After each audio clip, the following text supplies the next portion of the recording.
Friend good morning, કેમ છો બધા મિત્રો? મજામાં જ હશે. આજે જો આપણો પાણી વારવાનો વારો ચડી ગયો છે.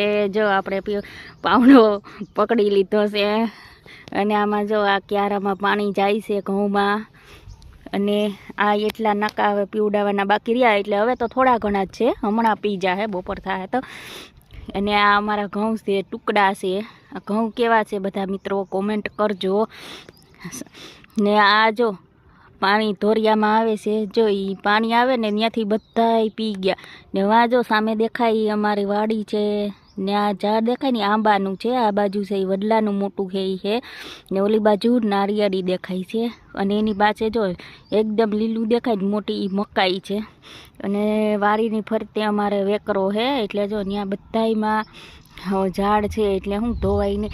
અને જો સામે એક ઓરડી દેખાય છે, એ મોટરનું કનેક્શન છે, પણ ત્યાં તો અમારે ચાલુ કરવી જ નથી પડતી, ક્યાં કે આમાંથી અમારે પાણી પી જાય છે, એટલે પાણી અમારે નેચર છે, એટલે એ તો કંઈ વાંધો નથી. અને વાં સામે જો નીલગરી દેખાય, આ બધા ઝાડ છે ફરતા. અને ઘઉં કેવા છે એ કોમેન્ટ કરતા રહેજો, કોમેન્ટ કરવાનું કોઈ ભૂલતા નહીં. બાય બાય, મળીએ નેક્સ્ટ વિડીયોમાં આપણે.